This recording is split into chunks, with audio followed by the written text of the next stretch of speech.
MLC Teenmar మల్లన్నపై Uppal police స్టేషన్లో రెడ్డి సంఘం మహిళలు ఫిర్యాదు చేశారు. బీసీ సంఘం ఉద్యోగుల సమ్మేళనంలో తీన్మార్ మల్లన్న రెడ్డి సామాజిక వర్గాన్ని కించపరుస్తూ మాట్లాడిన మాటలు వెనక్కి తీసుకోవాలని వారు డిమాండ్ చేశారు. గౌరవప్రదమైన పదవిలో ఉండి రెడ్డిలకు కుక్కలతో పోల్చిన తీన్మార్ మల్లన్నపై వెంటనే చర్యలు తీసుకోవాలని రెడ్డి సంఘం మహిళలు డిమాండ్ చేశారు. కులాల మధ్య కుంపట్లు, మతాల మంటలు పెడుతున్న ఇలాంటి వారు నాయకులుగా ఉండడం సిగ్గుచేటు అన్నారు.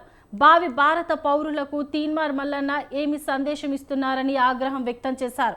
ఇలాంటి వారిని కాంగ్రెస్ పార్టీ వెంటనే బహిష్కరించాలని డిమాండ్ చేశారు.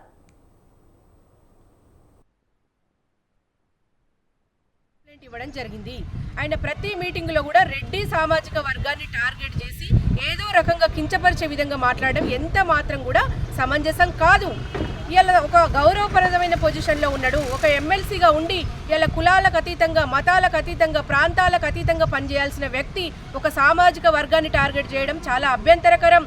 ఇలా కులాల కుంపట్లు పెట్టడం, మతాల మంటలు పెట్టడం, ప్రాంతాల పంచాయతీలు పెట్టడం ఇలా పార్టీలకు చెల్లింది. ఇవాళ ఒక అంటే టీచర్స్ని కూడా కుక్కలతోని సంబోధించడం ఎంతవరకు కరెక్ట్ అండి? భావి భారత పౌరులను తయారు చేసే టీచర్స్ని కూడా ఎంత అహంకారపూరితంగా మాట్లాడిండి అనేది ఇలా ప్రజలందరూ, రాష్ట్ర ప్రజలందరూ కూడా గమనించిర్రు.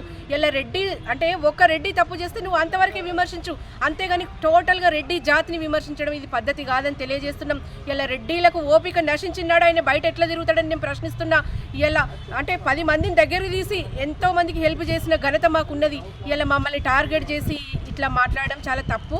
దీని మీద మేము ఉప్పల్ పిఎస్లో కంప్లైంట్ ఇవ్వడం జరిగింది. తగు చర్యలు తీసుకుంటామని మాటిచ్చారు. తీన్మార్ మల్లన్న మీద కంప్లైంట్ ఇవ్వడం జరిగింది. ఆయన ప్రతి మీటింగ్లో కూడా రెడ్డి సామాజిక